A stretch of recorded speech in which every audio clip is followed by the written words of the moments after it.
What's going on, Nerd Army? It's time, guys, once again for another Nerd Logic podcast.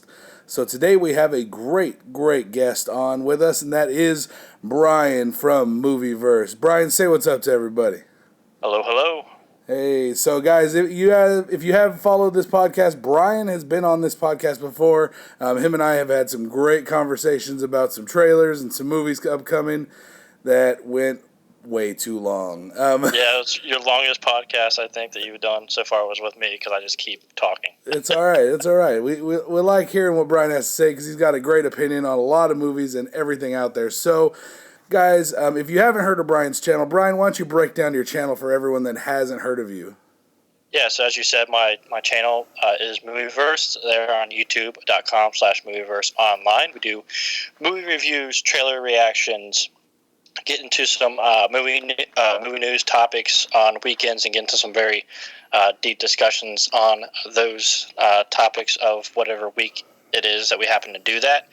So you guys can follow us on YouTube. Also, we have Facebook, Instagram, and Twitter. So Facebook.com/MovieVerseOnline, Instagram @MovieVerseOnline, and Twitter @MovieVerse2. And here recently, I got a writer added to my team. So we're uploading content to WordPress. So you can follow us there at MovieVerseOnline.wordpress.com. So obviously I put out a lot of content, and I like to be interactive with people who follow my channel, and basically we're just movie fans. It's me and my friends, and we get together and we talk about movies, and it's a good time.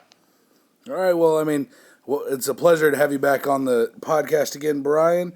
Yeah, man. Thanks for being so proactive about getting me back on here. I've been wanting to do it. I've been busy with school. Finally, I am on my winter break, so I have more time to do stuff like this. Hallelujah, because Star Wars is around the corner. Yep, seeing it on Thursday at 7:30 p.m. Ready for it. Me too. I'm going on Thursday early as hell. I'm like, yep, can't wait.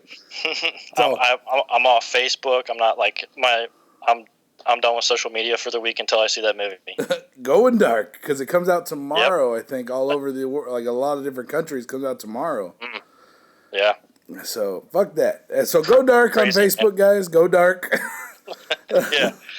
No spoilers. All right. So but today, guys, we're going to talk about a lot of great different subjects that we have actually planned out. Me and Brian got together and talked about what we wanted to talk about, and just this last week or week and a half or so, we've got some amazing trailers that have come out.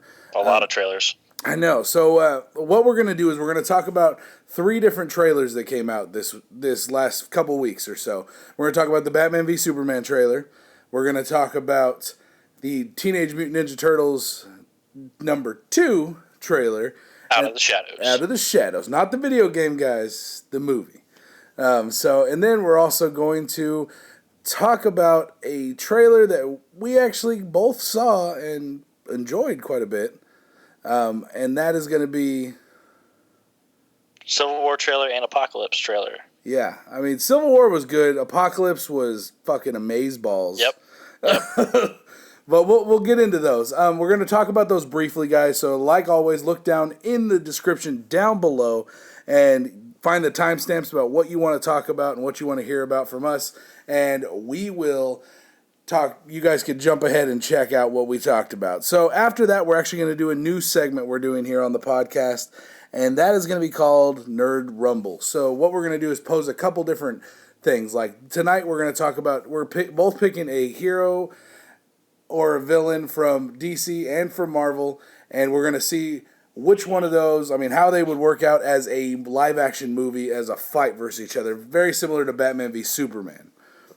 Just giving you a kind of a layout, but our picks on who we would want. And we're also going to give you our picks on who we want to be the next big Marvel villain for the MCU. So that's going to be a lot of fun. So make sure you check out the timestamps in the description and get all the information about that. So, let's start it off with the Batman v Superman trailer, since that's the furthest one out. Okay. Yeah, I actually really liked the Batman v Superman trailer, but I understood where people were coming from with their criticisms of it.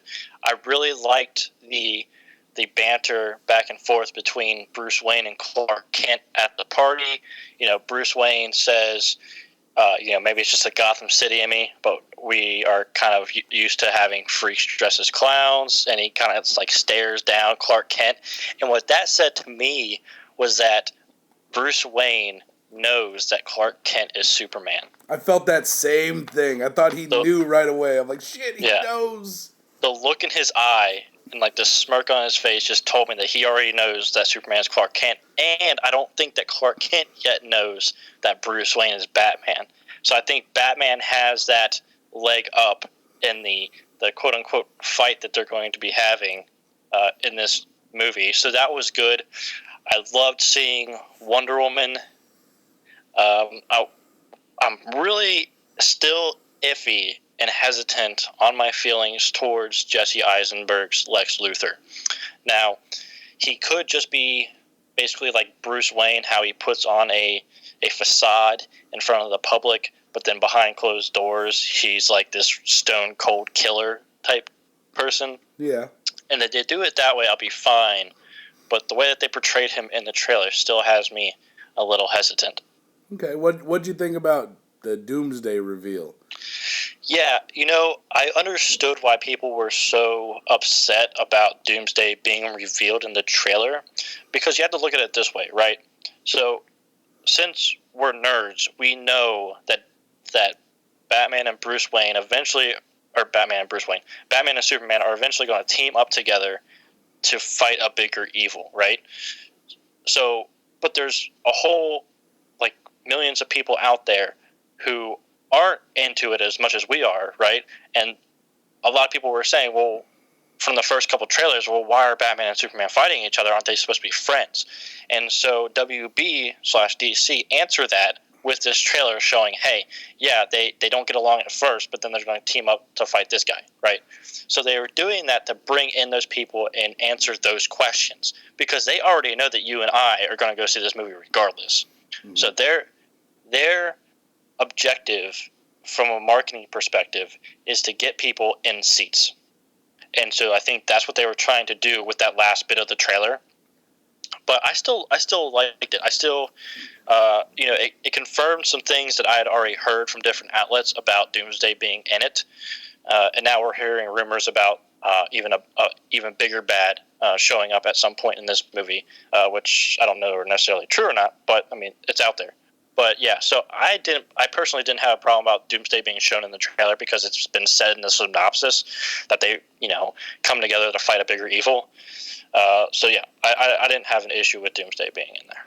Well, actually, I did a podcast with Anthony Knight, I think, last week, and him and I had about a 40-minute discussion on this trailer, and all the flack it's been getting about everyone that's been hating on it. I mean. And we both totally agreed. Like, they did give away a lot in the trailer.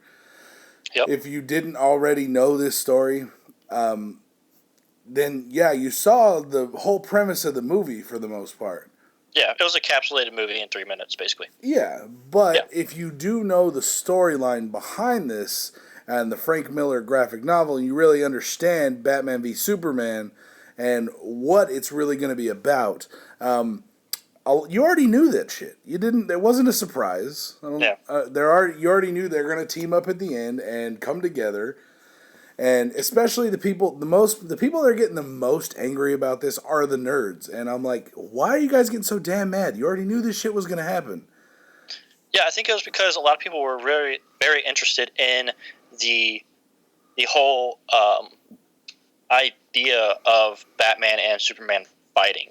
And the fact that in the trailer you show them joking around, they have that line being like, "Is she with you?" "No, I thought she was with you." Like that joking banner between the two of them shows that they're going to be friends before the end of this movie. And even though you already knew that they're going to team up to take on a bigger bad, you still don't want to, take all the tension away from the Batman v Superman title. Now, what do you think if they would have gone with a different title? Like Trinity Born or something like that? Or if it was Batman and Superman Dawn of Justice, yeah, I think people wanted... And if they hadn't, like a couple years ago, when Zack Snyder brought Harry Lennix out on stage and had him read that classic line from Frank Miller's The Dark Knight Returns comic book, if they hadn't have been putting so much emphasis on the fight between Batman and Superman from the beginning, then I don't think people would have had as big negative of a reaction. But since they've been selling it as a fight between Batman and Superman, and then they show that they're friends in the trailer, takes away all the tension that they've been building up this whole entire time. And if you remember, before they debuted that trailer on Kimmel, which I thought was done poorly, that's beside the point. Before they premiered that trailer on Kimmel, they had a teaser clip that Tuesday, and that teaser to me was a lot more interesting than the actual trailer that they premiered. Now, I love the trailer that they premiered. I don't have a problem with it. I'm just saying, if you're thinking about it from a perspective of Batman v Superman, the fight between the two of them, right? Yeah. That teaser clip that they showed us did a much better job of that than the trailer itself did. The trailer sold the Justice League part of it, whereas the teaser sold the Batman v Superman part of it. Now, if you go back to the Comic-Con trailer that came out of it, where it ends, remember that? I mean, where it ends with Batman standing up in the Batmobile and Superman tearing the top of the Batmobile off. Yeah, again, that is directly promoting the conflict between Batman and Superman. So all the way up to this point, you'd been putting all your money on that, and then in one trailer, they got rid of all that tension. And I think that's where a lot of the fan community was upset, was because that tension was taken away by that trailer. Now, I wish that they would have stopped it. I mean, they could have gone the whole Jesse Eisenberg saying, the whole Luthor going, well, if man won't kill God, then the devil will do it. Have it do the roar, but never show it. Yeah, you could have. And I think another thing is, if you would have taken out that joke between Batman and Superman, then you wouldn't have showed the fact that they had become friends. Because they don't necessarily have to become friends to take on a bigger evil. Yeah. You know what I mean? They might have a mutual respect for each other, but they don't have to be friendly or joking. They could team up for the greater good. And just because they're both good, they could team up for the greater good, handle business, and just protect the people. That's what they normally do. That's what it could have been. And I think even if it was let's just say in the movie, they're still arguing with one another. There's still conflict there, but then they have to take on Doomsday. If through fighting Doomsday, they end up getting a deeper appreciation or respect for each other through that fight, I think that would be a much better way to bring those two characters together, rather than realizing, oh, Lex Luthor just duped both of us, let's be friends. I hope that they handle it in a better way than that. All right, I don't know if you ever got a chance to check out the Death of Superman comics that were from the 80s. I have not. Okay, well, he had, in that comic, let me give you a little run through. I know that Doomsday kills Superman. I know that much. Doomsday does kill Superman. Superman also rocks a pretty gangster mullet, which is pretty awesome. Yeah, he's got long fucking party in the back, business in the front. Oh, the 80s. Oh, the 80s.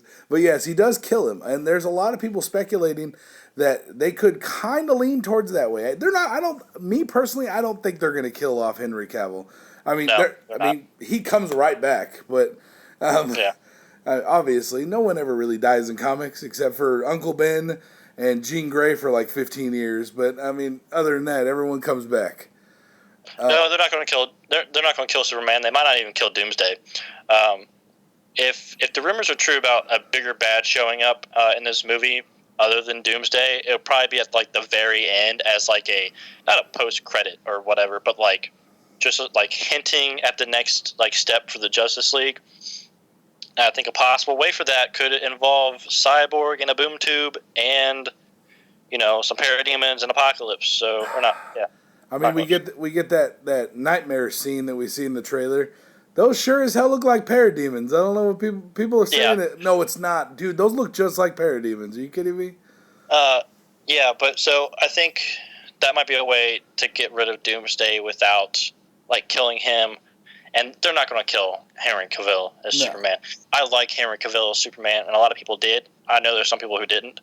I really liked what they did with the character of Superman in Man of Steel, making him not boring, giving him a depth to his character of having to make hard decisions while he is Superman. So, and that's just my opinion. But so essentially, you're saying that you liked how they made him not Brandon Routh as Superman, where yes, he didn't do anything the whole movie.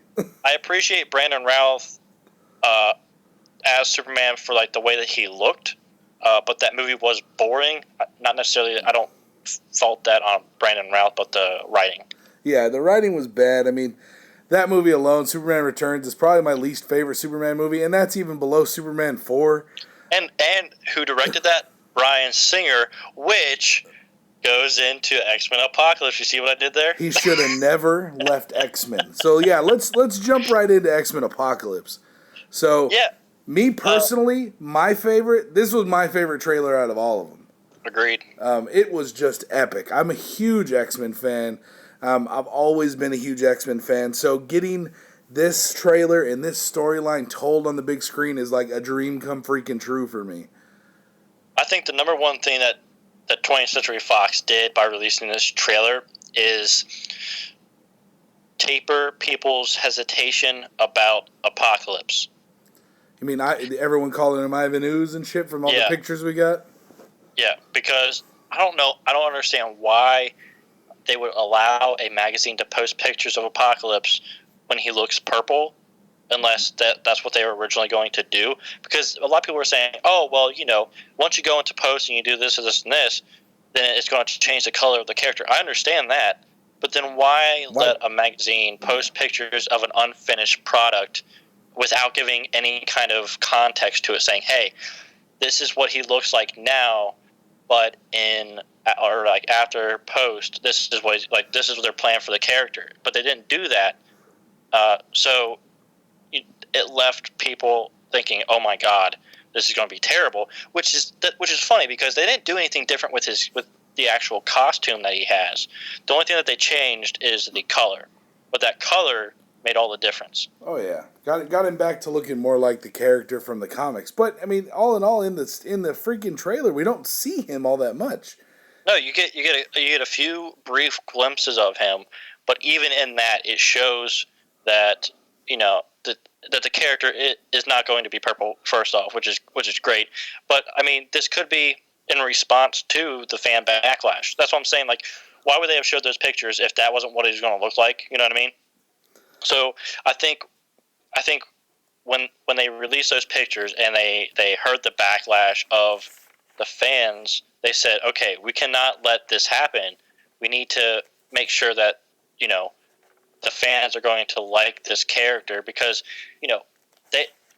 with Days of Future Past they hit it on the head. They did such a good job with that movie, but then they also had Fantastic Four, and they did not do well at all with that movie, and they cannot afford to follow up Fantastic Four with an X-Men movie that's not successful. Yeah, Fan Four Stick was crap, but no, I completely agree with you. I love the way that they made him look, but one thing I just loved more than anything is because, I mean, I actually did a video the other day on this channel listing off every character that's been a Horseman of the Apocalypse in the comics. Yeah, and that's another thing that this trailer did amazingly, is explaining to people who aren't familiar with the comic and familiar with the characters or what the Four Horsemen are. They did a great job explaining to the general audience the idea of the Four Horsemen, who they are, what they do, what type of connection they have with Apocalypse. They did a great job with that, and that I think, besides tapering the hesitation with Apocalypse, that was the second thing that they did with this trailer amazingly well, was explain the Four Horsemen. And I like the part where Moira McTaggart, Charles Xavier, and Havoc are all standing there, and she's like, "Yep." And he's like, "Oh yeah, like the Horsemen of the Apocalypse, like from the Bible." She's like, "No, I think the Bible took that from him." Yeah, and great line. I love that shit because it was that's I mean, he is. If you guys don't know, Apocalypse is the very first mutant to ever exist. And he is in the comics, he is, by all means, he is epic. He he collects powers. He accrues powers over the years. He is fucked up powerful in the comics. Yeah, and some people were saying that because there was a few lines where Apocalypse was talking, and they said that there's some people out there that said that he sounds like Ronan from Guardians of the Galaxy, which I heard the resemblance, but I don't mind it. It sounds great to me. Ronan the Accuser and Guardians of the Galaxy. There was issues with that character, but the voice was not one of them for me. Yeah, the voice is definitely not one of them. I mean, Ronan, they did Ronan okay. He could have been way better. And they didn't have to kill him off. Yeah. Spoiler alert. But Oscar Isaacs, who's actually playing Apocalypse, is also Poe Dameron from Star Wars. Such a good actor. He is an amazing actor. He's been in so many great movies. Now, I think I'm one of like maybe a handful of people that love the Russell Crowe freaking King Arthur movie. I haven't seen it, actually. And he's actually, Oscar Isaacs plays royalty in that movie. And he did a great job. I was like, when I saw it, I was like, that guy's a good actor. I don't know who the hell that guy is, but that guy's a good actor. I mean, so when I heard I learned who he was, and I'm like, okay, got to keep an eye out for him. And I've seen a couple movies he's been in, but when I heard him getting cast for Star Wars and then Apocalypse, I'm like, oh shit, we're gonna get a good Apocalypse. I'm so excited. I saw him in Ex Machina, and that was a good movie. I liked him in the movie. It was weird. He was like a genius that was like antisocial but kind of an asshole. Like it was interesting. And obviously, everybody knows that he's going to be Poe Dameron, so that just makes me pay that much more attention to him. And I can't wait to see him, not only in Apocalypse but in Star Wars as well. Oh yeah, Star Wars coming out. Name drop. But so everything goes back to Star Wars. Yeah, Star Wars. So and guys, don't worry, we're going to talk about Star Wars a little bit at the end too, because that's one that we both are super stoked for, and that's coming out like around the damn corner. So we'll move on to the next trailer. So that was a great trailer. Everyone's loved it. The turnaround and the reaction to it has just been amazing, and I'm so excited they're doing such a good job with that. And we get the bald Professor X at the end, which was awesome. Oh yeah, and people were comparing that reveal to the Doomsday reveal. Like somebody commented on a video of mine saying something about the. I was like, you can't even compare the two. Like Professor X going bald is not a plot spoiler. Doomsday being revealed in a movie called Batman v Superman is a plot spoiler. Yeah, we've all seen the other movies. We know it's going to happen. Yeah.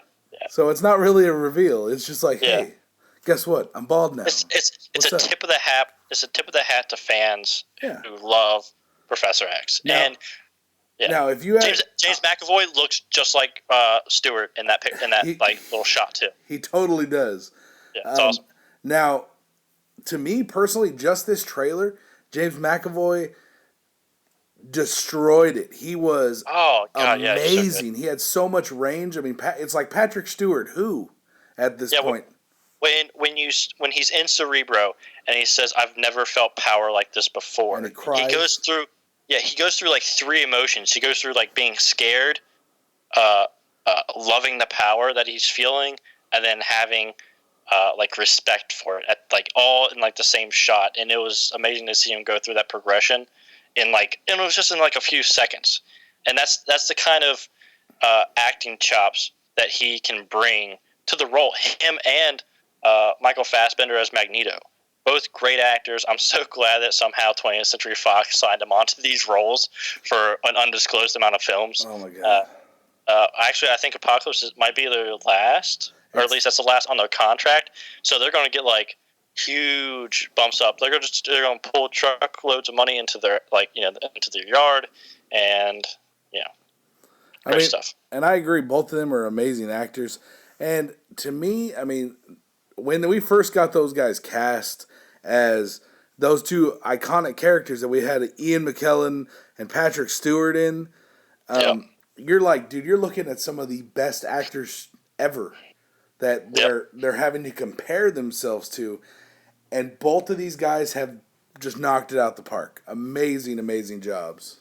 And also the actual the way that people approach acting now it's evolving, right?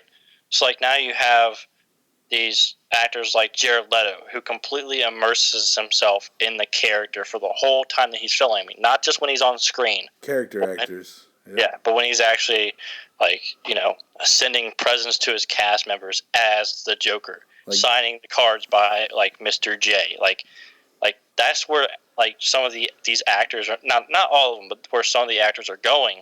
And there's varying degrees of how they do it as well, but yeah, so I mean, like, acting is progressing just like any other trade, and Michael Fassbender and James McAvoy are two of the best. Oh yeah. All right, guys. Well, we're gonna move on to our next trailer. We're gonna talk about Civil War. So, Civil War was a big one for me. I was stoked when Civil War trailer dropped. A lot of people felt that it was like underwhelming until the very end of the trailer, where we get to see Bucky and Cap whooping on Iron Man.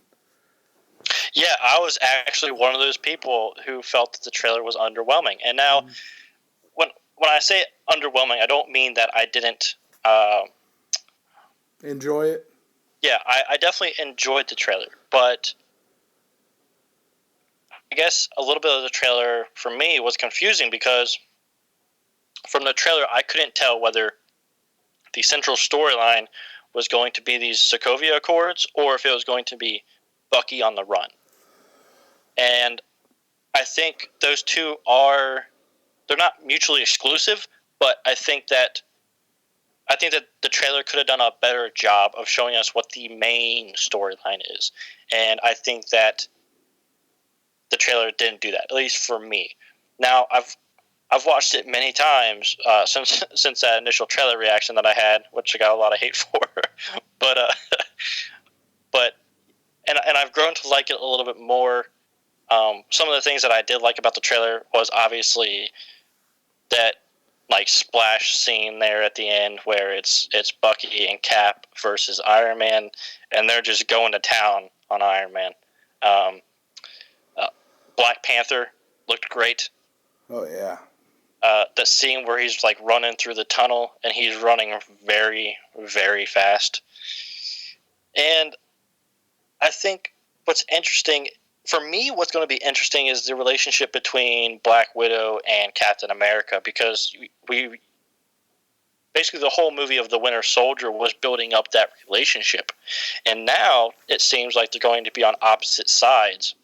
So it's going to be very interesting how those two characters' storylines progress in this movie. I'm obviously excited to see the Winter Soldier come back and get more story on him. And yeah, so obviously I love Robert Downey Jr.'s Tony Stark and Iron Man. I'm wearing an Iron Man shirt right now, so I love that character. But yeah, there's a lot of exciting things in it. But as far as the trailer and how it portrayed to me what the story was going to be about, for me, it was confusing. I mean, and one of the things I loved about the trailer, I mean, me myself, I was the exact opposite of that, and that's okay. I mean, everyone's entitled to their own opinion. Some people did feel it was underwhelming, but me, every scene had something I wanted. Like, we get to see that first part where they're all running like toward each other, and then you got Scarlet Witch just starts to fly. I was like, oh shit, Scarlet Witch is fucking flying. I'm really interested to see how far they take her character and her power set. Because in the comics, she is stupid powerful. Oh yeah, House of M, all kinds of crazy. I'm reading House of M right now, and she is stupid powerful. Yeah, she actually turned out to be one of the most powerful Marvel characters for a long time. Yeah. But interesting enough, though, they didn't show us Ant-Man in this trailer. Scott Lang, they didn't show us, and also no sign of Spider-Man, which doesn't surprise me. Spider-Man will be the Luke Skywalker of Captain America: Civil War marketing. I think they're not going to show him, right? They might give us a little hint at him somewhere, but they're not going to full on show us Spider-Man in any of the trailers. They're going to wait for that reveal for the movie. Now, you've read the Civil War storyline, though, right? Yes, I have. Okay, so Civil War, In Civil War, Spider-Man's a huge part of it because we didn't get Spider-Man signed on fully to Marvel to be used. Before it started filming, yeah, Spider-Man took like a back seat and they made him like an additional role. But in the comics, Spider-Man first is on Iron Man's side, and Iron Man makes him an Iron Spider costume as well in the Civil War storyline. But he actually ends up revealing his identity in front of a ton of people, saying, "I'm Peter Parker." And then eventually he sees where all this crap's going after a superhero dies. I think it was Goliath dies. He actually ends up switching sides in the storyline and going to Cap's side.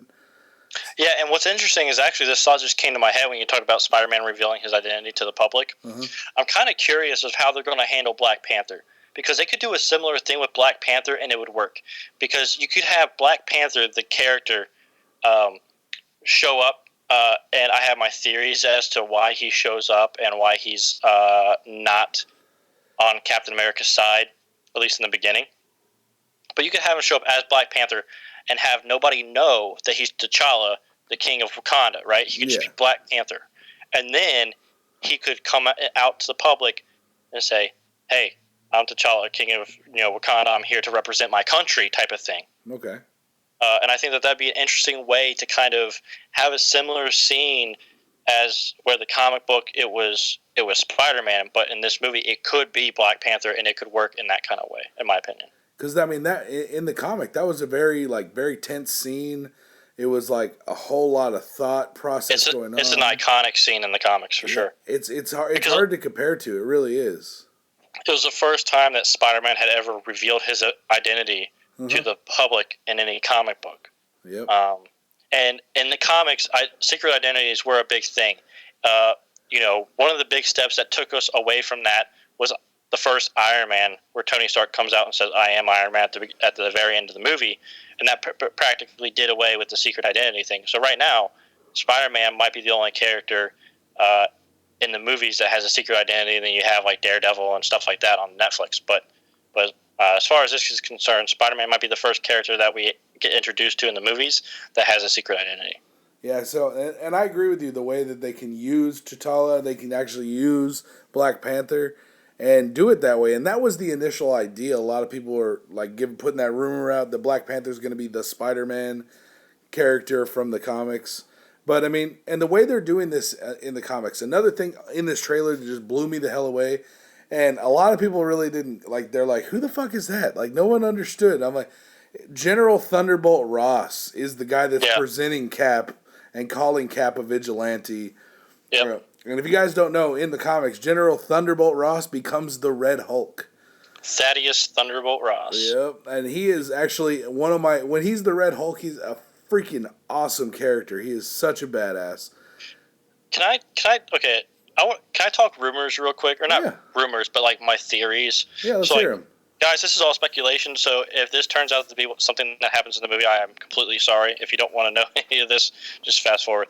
But I think, here's the thing, all right? So in The Winter Soldier, when they were talking about to Arnim Zola, the guy in the computer with all like the rolling tapes or whatever on hard drives, Captain says this line where he's like, well, if people would have found out that Hydra was in S.H.I.E.L.D. and they would have stopped you. And Arnim Zola says accidents happen.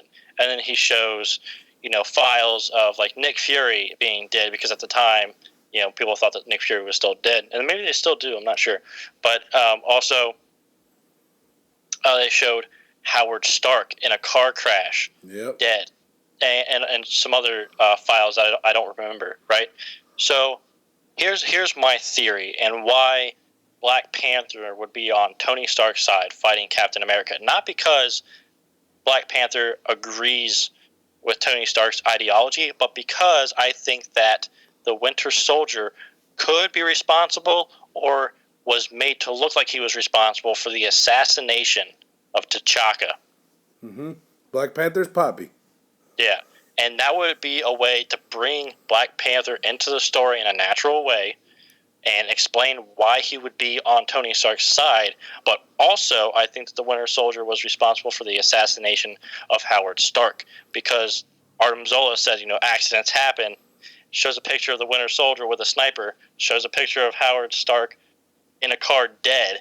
I mean, you put two together there, and that would be why Tony would not side with Cap or not want anything to do with the Winter Soldier besides bring him to justice. That's actually a really great theory. I think that could work out too, because that would give a reason for Bucky to be such a centrally focused character. Exactly. Like we see in the trailer. I mean, it doesn't mean he's going to be the whole movie, but essentially this is a Captain America movie.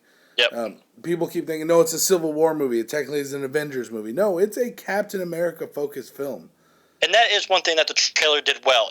The trailer definitely showed us that it is a Captain America movie. It focused on Cap's relationship with Bucky, and that it will be the movie, basically. And I mean, I think a big part of it, and should be the main storyline, should be the Sokovia Accords, but I think that also the storyline with Bucky will be a big thread. I agree. I mean, I think this is going to be a chunk of the film. Yes, the Sokovia Accords are going to be a big deal, and I'm really excited about them being such a big deal in this movie, and that they put that front and center right there in the first part of the trailer. I really liked how they did that, but this trailer gave us so much, and little touches here and there. Winter Soldier fighting Black Panther. Now, my thing is, in the comics, like I said, Goliath dies, and that changes the tide of the Civil War. Yeah. How do you think they're going to kill off somebody from the team?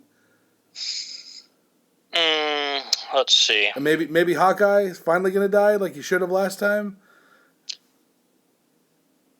I would have said Hawkeye if they didn't hint at it so heavily in Age of Ultron and then not do it. Yeah. I think that because they did that, they've missed their opportunity. It wouldn't have the same heaviness to it that it would have if they had not hinted at it so heavily in Age of Ultron. Okay. Like, because since they did that, because they hinted at it so heavily in Age of Ultron, right? They had him talking about what he was going to do when he got back home. You know, they had him, like, go back out into the field one last time. We met his wife. And yeah, we met his wife. They tried so hard to get us invested in his character. It was, you know what I mean? Like, they did it too heavily to try to make people fall for it and then have that switch there.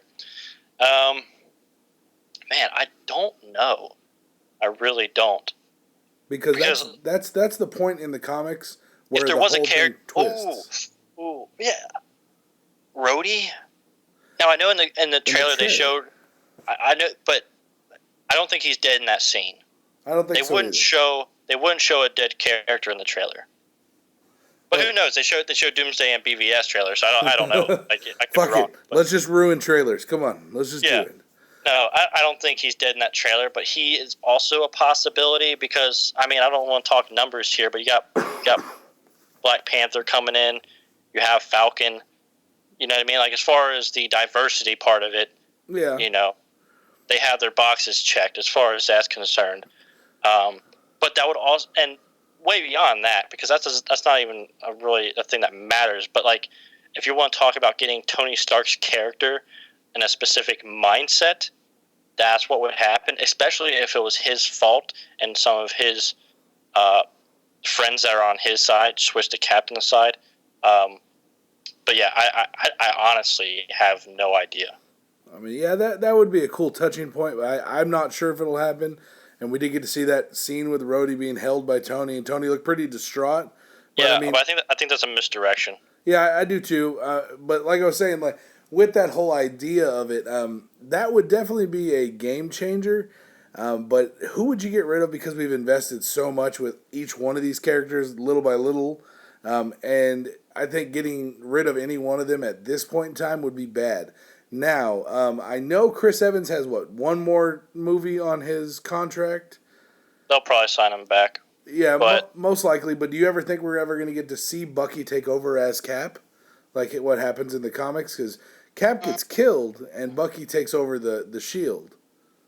I would say yes, pending whether they sign Chris Evans' contract or not, or when they, you know what I mean? Yeah. Like, because Sebastian Stan has like 6 more movies on his contract. Yeah, and he's not as big of a profile actor as Chris Evans is, but they obviously had that tip of the cap, see what I did there? Yeah. To that in The Winter Soldier, where the Winter Soldier is holding up his shield and has that pose for like a brief second. And I don't think that was accidental. People keep saying that maybe Falcon will become the new Captain America just because it happened recently in the comics. But you got to remember, there is so much history in the Captain America comics before that happened. Like, that just happened, last year? Yeah, well, actually, there's how many years of comic history? So, I don't know. I don't see Cap dying in this movie, though, for sure. Yeah, I mean, personally, I don't think they're going to do it either, because Chris Evans is such a high-profile actor, and he is a reason for bringing in the big bucks. I mean, to be honest, guys, Captain America is not the most interesting character out there. No, Chris Evans made him interesting. Yes, Chris Evans' acting chops. The writers made him interesting. I mean, and Chris Evans can pull that character off to a T. I mean, if you compare him to Iron Man, you compare him to everyone else. He even survived Fantastic Four. Yeah. I'm sorry. I still like his Johnny Storm, kind of a D-bag. Oh, no. I think it was entertaining. I just like to make jabs at 20th Century Fox's attempts at Fantastic Four. They need to just give that shit up and give it back already. Yeah. Because they've already given us Blade, they've already given us Ghost Rider, and they've already given us the Punisher, which we're already reusing. Just trust me. Fucking give it back. Our topic later about our next Marvel villain that we would have in a movie and who we would cast, I had to give honorable mentions to Silver Surfer and Galactus. Yeah. And the reason why they're honorable mentions and not the one that I actually chose is because Marvel doesn't have the rights to them. Not yet. Because could you imagine at the end of Infinity War, when they just get done handling Thanos, you have Silver Surfer come in and be like, hey, Galactus is on his way. Buckle your chin strap, Yeah. Crazy. But Civil War was for me, when I first watched it, it was underwhelming. I grew to appreciate it the more that I watched it. I just wish that there would have been a little bit more consistence with the storyline that they were trying to promote in the first trailer. And because the Civil War storyline, that could also be another thing. Because I know people that have no idea what happens in the Civil War storyline at all, and they thought it was phenomenal. Well, even though I know the Civil War storyline in the comics, I am understanding that is not a direct interpretation into the movie. Yeah. But I just feel like when you're dealing with superhero registration, which is what it is, it doesn't have to do with secret identities. But when you're dealing with superhero registration, I think that should be the main focus. That's my opinion. I know it's not going to happen, but I wish in Civil War they'd give a little touch on Power Man and Jessica Jones. Actually, you know what? If you were going to add those characters to any movie in the MCU up to this point, it would be Civil War, because basically Civil War is going to have the same tone as Captain America: The Winter Soldier, and that tone is the closest that the movies have come to the Netflix series atmosphere. Definitely. All right, enough with Marvel. Let's go to another technically Marvel property and go to Teenage Mutant Ninja Turtles 2. Yeah, well, when you're just talking about Daredevil and Power Man, Teenage Mutant Ninja Turtles was inspired by Daredevil, so... And Daredevil's origin is part of the Teenage Mutant Ninja Turtle mythos? Yeah. So, yeah, I actually really enjoyed this trailer. I thought it was really fun. It had the garbage truck, turtle van thing. That shot in manhole covers. Oh my god. Yeah, which was fun. You had Bebop and Rocksteady. I remember having those toys as a kid, and I'm not. I mean, obviously, this trailer was put together with unfinished CGI. I can almost guarantee you that, because the CGI on Bebop and Rocksteady did not look finished. So it needs buffing and cleaning up. Yeah. So I'm sure that those are going to look better later. Megan Fox is not needed. The 1 second boob shot that we got because Michael Bay's involved and he's got to jerk off to Megan. It's unnecessary. But then we got Casey Jones, played by Stephen Amell, one of my favorite actors in the TV world right now. Casey Queen. I'm so happy that he's in this movie. I'm glad to see him getting movie work, and I hope that continues for him. I would love to see him in a Marvel movie. It'd be awesome. But yeah, anyways, I really enjoyed the trailer. It was fun. I didn't go into the trailer expecting anything super serious or thought-provoking. I just wanted it to be entertaining, and that's what it did. I mean, guys, this trailer right here took me back to the 90s when I was a little kid playing with all my Ninja Turtles toys, watching the damn cartoon. You got the damn dumpster truck, the trash truck shooting off the freaking manhole covers. That was amazing. I love that shit. I thought it was fucking epic. I started freaking out when I saw that shit. I loved the use of the song Tricky. Yeah. I just wish they wouldn't have, like, remixed it or whatever. I wish they would have just left it as, like, the original. But, yeah. It was a good time, for sure. I definitely liked the Bebop and Rocksteady, and a lot of people didn't catch this on the... Like, I was watching a lot of reactions people did. A lot of people didn't catch this little thing, and this is just speculation at this point. It's never been confirmed exactly what these were. But we see the portal open up above New York, and... Transformers. Those, yeah, like Transformers-style ships come in. Crossover, it's happening. And it actually, it might be the headquarters for Krang. Now, if you don't know, because he had that big circle eye looking motherfucker that was made out of a bunch of little ships that came together. Gotcha. And that's one character a lot of like Ninja Turtles fans have always wanted to see. Man, I would love to see that little bastard walking around in his big old suit. Is that the brain guy? Is that the guy that looks like a brain? Okay. The brain in the stomach of that android. Yeah, I had that toy, but I never knew what his name was. Yeah, this is Krang. He was actually a really cool character. Bebop and Rocksteady are ones that I've always wanted to see as well. But when I saw those, I was like, oh man, that might be Krang. What the hell is going on right now?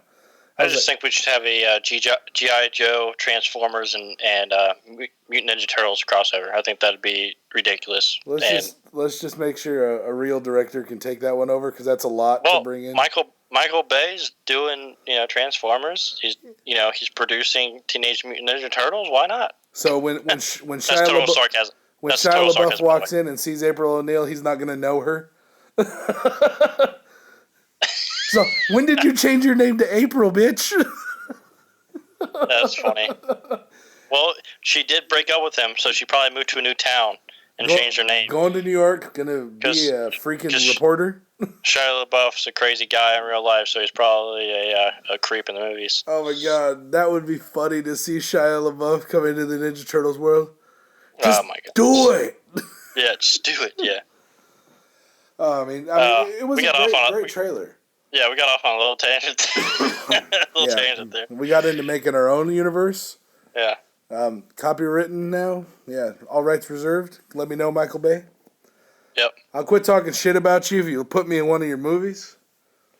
But until then, I'm going to talk shit about Michael Bay all day long. Now, for all you people out there that love Michael Bay, I'm sorry. But he just ruined Transformers for me. I'm sorry, guys. He sold a lot of Bud Light, though. He sold a fuckload of Bud Light. That is true. All right, so now that we talked about all the trailers we did enjoy. They were great. But let's get into the news segment. This is going to be the Nerd Rumble segment. So basically, what we're going to do now is we're going to give you our pitch, I guess you could say, for the next big Versus movie. But we're going to make it a Marvel versus DC. And I'm going to let Brian lead it off and tell me who the two characters he would choose, and we're going to hear why he would choose them. And I'll do mine, guys, and then we'll give our little rebuttals back and forth. And then at the end, I want you guys to go down in the comment section, and I want you to vote on these. This would be very, very cool to hear from all you guys on your thoughts. So let's have you take it away, Brian.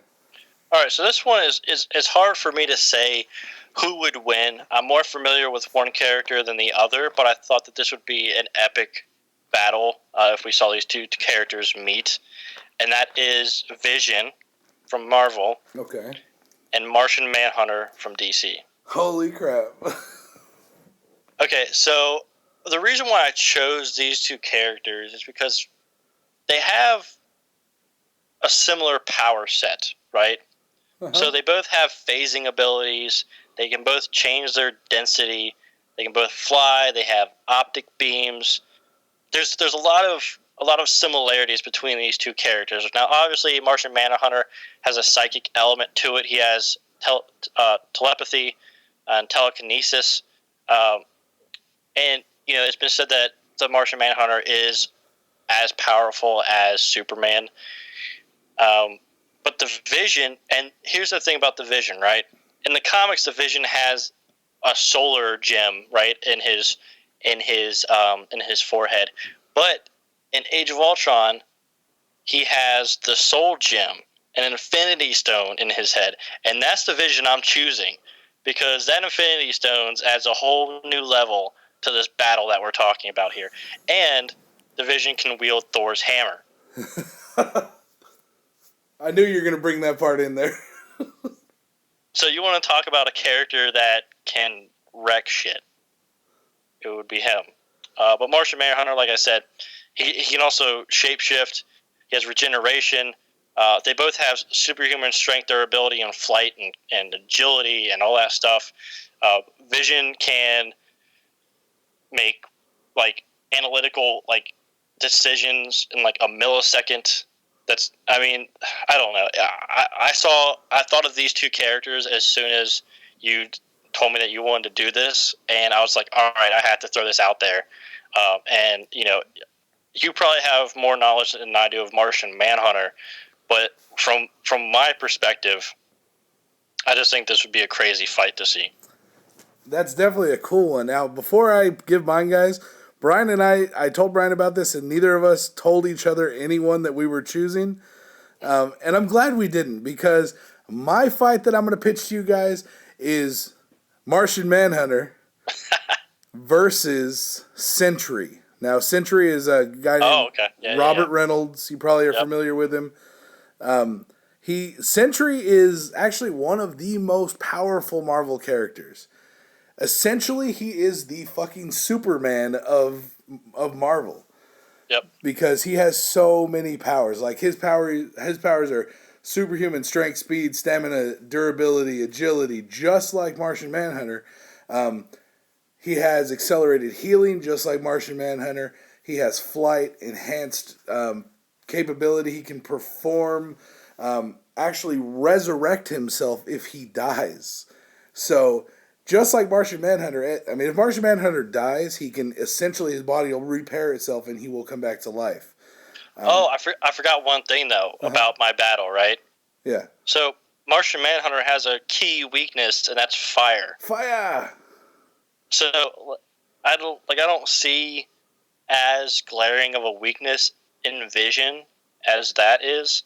So, that's the only thing that would kind of for me, put Vision on top would be because you light Martian Manhunter on fire and he's done. And that's he's burning for eternity, basically. Definitely. But see, with these two, the reason I think these guys would make such a great movie, like a live action fight between these two badasses, is because, like I said, first of all, they have the same kind of power set, basically, with the strength, the durability, agility, all that good stuff. So they would beat the living shit out of each other. But Sentry can beat Martian Manhunter, I think. But, it would be a great fight. Now, one thing about Sentry, a lot of people don't know, Sentry's powers were actually created from a serum that was actually 100 times more potent and stronger than the serum that created Captain America. So, the way his powers actually work, with this serum, it actually makes his molecules move an instant ahead of the current timeline. So his body's constantly repairing itself and just constantly getting stronger and stronger and stronger. So eventually I think it would be an ass whooping, but he doesn't have phasing, which I think Martian Manhunter would use that to his ability, his advantage. But and also he has Martian Manhunter has telekinesis and all that kind of stuff. So I think that would also give him a heads up on Sentry as well. Sorry to interrupt you. But. No problem. But that's my pitch for my movie. So right now, Brian and I are going to kind of rebuttal. So Brian, I basically what I want you to do is tell me why you think your movie would stand over my movie, just from what we talked about, like what we kind of brought up about him. Well, I kind of just mentioned it, is the fact that Martian Manhunter has telekinesis, and I think that would leave the Sentry vulnerable to that. Mm-hmm. Whereas the Vision is kind of an android, so I'm not really sure how those types of powers affect an android in that way. But and it was weird. In Age of Ultron, you saw that kind of that moment where he grabs Ultron's head, and like he basically like goes into his head to cut off the ties that Ultron has to the internet, which kind of shows a different way of doing that in a more technical way. But so what that shows me is that an android's brain would work differently from like a human's brain. So I'm not really sure if telekinesis would work in that respect. But also, I just feel like, I don't know. I feel like the similarities between the Vision and the Martian Manhunter's power assets are very similar, and therefore they're kind of like mirror images of each other. And I think that would make for a great movie, especially with the phasing. The phasing abilities between the two of them would make for a crazy movie, I think. Okay, I mean, all right. Now, my rebuttal for that would be, for me, Martian Manhunter and the Vision would really be, eventually they could just give up and be bored from trying to kill each other, because they could just phase all fucking day long and nothing's ever going to hurt each other. And if you're right, and you can't access his brain and he can't control him like he could like a regular person, I mean, this may be a stalemate, to be honest. Here's my response to that whole thing about phasing to where they couldn't hurt each other. Could they phase to the same density to do damage to each other? That would be kind of crazy, fighting almost on a different plane, kind of hurting each other. Like they're like fighting in between like rocks and stuff. Like, I don't know, that'd be nuts. Well, the reason me personally I picked Sentry is because, like I said, Sentry can't die. I mean, he's killed some of the greatest Marvel villains ever, like Carnage, that no one could defeat. He took Carnage, he flew him out into outer space, he ripped that motherfucker in half. I mean, Sentry is one of the most powerful Marvel characters. That's really why I picked him, and the fact that he has that resurrection ability. He basically can't die. He'll come back every time. And the funny part, if you don't know really about Sentry's origin, originally the powers that were received when he got the serum injected into him, he was a fat, overweight, like bald dude. So basically the exact opposite of what Captain America Steve Rogers was. Yeah, not a scrawny little dude. He was a fat, overweight fucking like dock worker. He was just like sitting there with a beer, and he's got the Sentry symbol on his chest. That's funny. So, all right, guys. So that's us talking about our Nerd Rumble for that fight. So I really want to know what you guys think. Make sure you go down in the comments down below and tell us who you think won that. I mean, whose movie would you rather pay movie tickets to see? Oh, I have Vision opened up here on Wikipedia, and I just read. I didn't see this before, but I just read he also so Martian Manhunter can shapeshift, so can the Vision apparently. Yeah. And also the Vision can time travel. The Vision, yeah, in certain points in time he can actually access different game, set, and match right there. Sorry. All right. Well, Martian Manhunter can also teleport shit out, so I mean he could just poof. Yeah. So essentially, that'd be a crazy fight. Just tell us which movie you would rather see. Brian's with the Vision versus Martian Manhunter, or mine with Sentry versus Martian Manhunter. And I really like that we both picked Martian Manhunter. That was pretty awesome. That is crazy because we didn't talk about who we were picking beforehand. Yeah. I'm just like, man, I'm pulling Martian Manhunter out here, and it's just, yeah. And then boom, I got him too. I mean, so guys, we actually prepared for this for a couple days to kind of pick our guys. So it was kind of a coincidence that it happened. But let us know who won, guys. So let's talk about our next thing. So our next thing we're going to do right here is we're going to tell you who our picks for the new biggest, like the next big Marvel MCU villain should be and why. And I'm gonna let you go ahead and start it off, Brian. Okay, I approach this as somebody who I would like to see before we get to Thanos and Infinity War. Okay. And the character that I chose to introduce would be Mephisto. Did we choose the same character again? That was one of my choices. I did this just in case it lined up. But yes, go ahead. Why would you choose Mephisto? Because I feel like, all right, so Mephisto is like basically in the Infinity Gauntlet storyline in the comics. Mephisto is Thanos' right hand man through it all. Like he's there giving Thanos, feedback on what he's doing, kind of like he was an interesting character to me. And when I was researching this, I was like, wait, does Marvel have the rights to him, like for the movies, right? Because he debuted in a Fantastic Four publication, but then I did a little bit more research, and it actually said that Mephisto actually appeared in Ghost Rider. Yeah. And Ghost Rider's rights are now back with Marvel. Yeah, and Mephisto is essentially the devil. Yeah.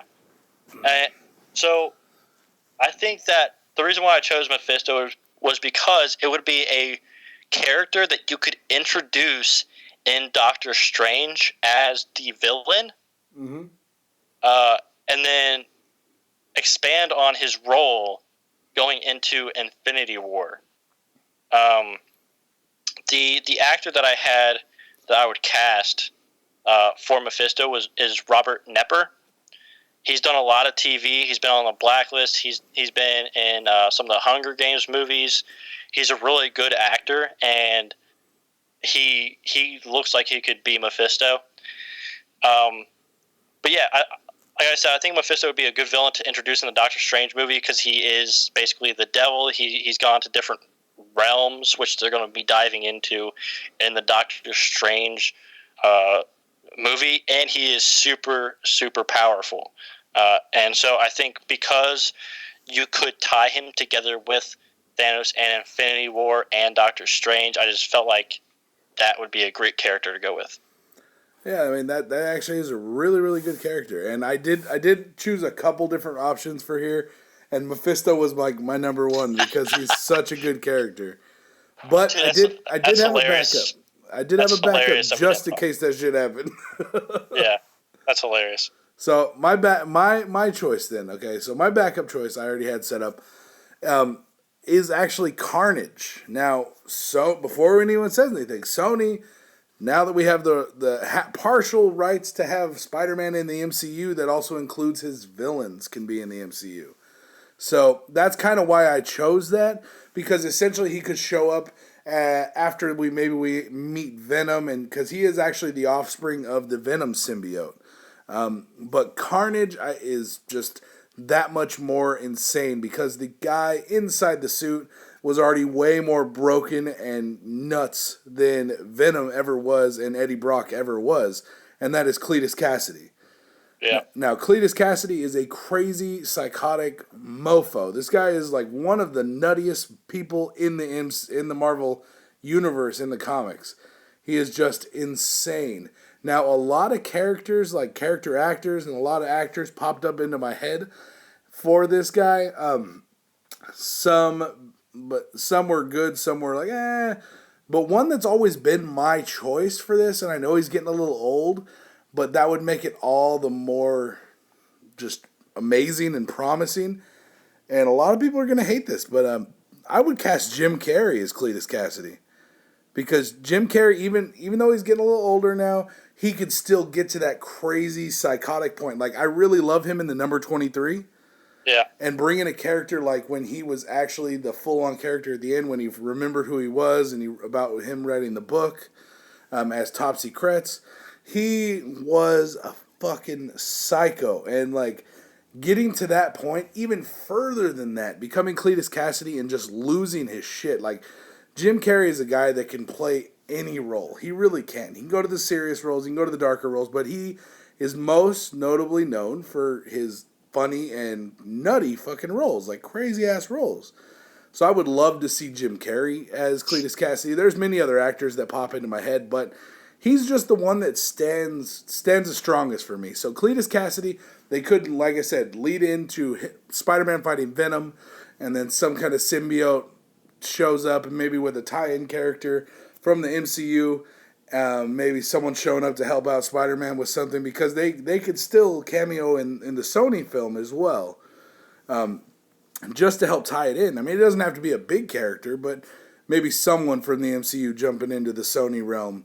And then almost maybe bringing him back, or Spider-Man getting in contact with Venom and because in the comics, the way Cletus Cassidy and like I said earlier, one of the times he was killed is actually Sentry destroyed him. Another time, the way he was originally beat is Venom and Spider-Man had to team up to fight him and take him down, because he's more powerful than Venom. He's just insane. And the thing is, Cletus Cassidy has 100% control of the Venom, or of the Carnage symbiote, whereas Eddie Brock can lose control and Venom take over. Yeah. Cletus Cassidy is a psycho, crazy like I said, one of the craziest people in the Marvel Comics universe. And just to see that brought to life, and someone that could fully control that symbiote and never have backlash from it, is just fucking scary. That would be a crazy villain that you could put on that level. I mean, it's not the cosmic level like we're looking at with Thanos and going in with Mephisto, but this wouldn't have to be the biggest villain, but it would just be an interesting villain to see brought to the MCU, and maybe tear apart a couple of the characters in the MCU, because that's what Carnage does. Carnage lays waste to everything in his path. I mean, that's just my pick, guys. So what do you think about that, Brian? I'm not very familiar with the Carnage character. I just think that from my perspective, it would take longer to introduce him, because I think that you would have to introduce the new Spider-Man, right? Then you'd have to introduce Venom, and then you could get to Carnage. And I think that 3-step system would take a while to go through in the MCU. And when I was approaching this, I was like, all right, what would be a very good way to introduce a new big bad? And when I saw Mephisto, I thought Doctor Strange. And right now, Mads Mikkelsen has joined Doctor Strange for an undisclosed role. Now, a lot of people are thinking that it could be Dormammu or anything like that. But when you have Mads Mikkelsen, you don't want to cover his face with flame. So I was thinking, he could be Mephisto. But I think Robert Knepper looks like Mephisto to me.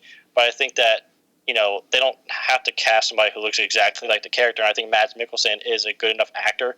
He could play Mephisto very well. And I think that Mephisto playing off Doctor Strange would be a very interesting way to see that story brought to life, and then from there go into Infinity War.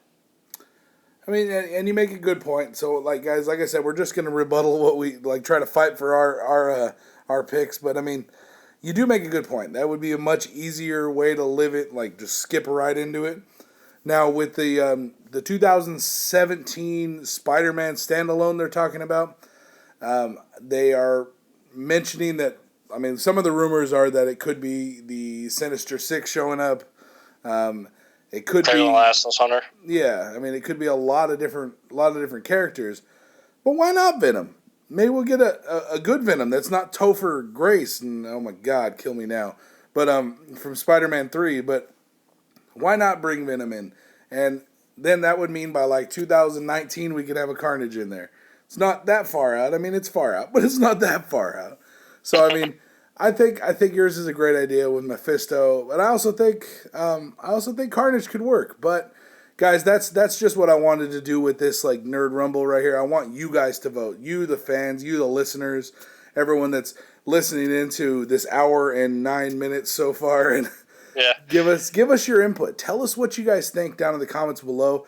Leave your thoughts, leave your suggestions as well, because me and Brian will talk about it and see who chose who, and I will mention it on the next podcast, who you guys chose and who was the highest voted out of the two that we talked about. And it's definitely going to be a really cool interaction with the fans down in the comments. So I'm really excited to see where this goes, because I do have a lot of people that actually watch the podcast quite often and do a lot of commenting on it. So, guys, like I said, vote. Tell us who you thought wins for our picks for the newest MCU villain, and then also our picks for the newest versus fight that we'd like to see come to the big screen. Let us know what you guys think down in the comments down below.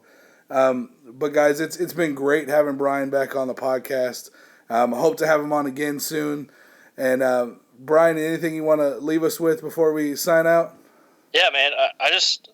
Thanks again for being so proactive about getting me back on here, because I had a lot of fun on the first one that we did, as you can tell, because the podcast goes forever.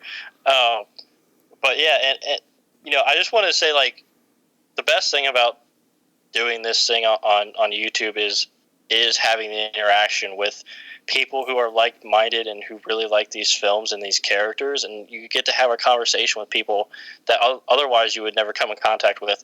And I think it allows us to enjoy these things with other people that, like for me, I don't have a lot of friends that are into comic books and stuff like that. So I get to, come onto YouTube, talk about it, and enjoy it with a bunch of people, and it's just awesome. But yeah, man, thanks again for having me on this podcast. If anybody wants to subscribe to my channel, it's youtube.com/MovieVerse online. And you'll definitely be able to tell that I really enjoy having conversations with a lot of people that watch my videos. It's awesome.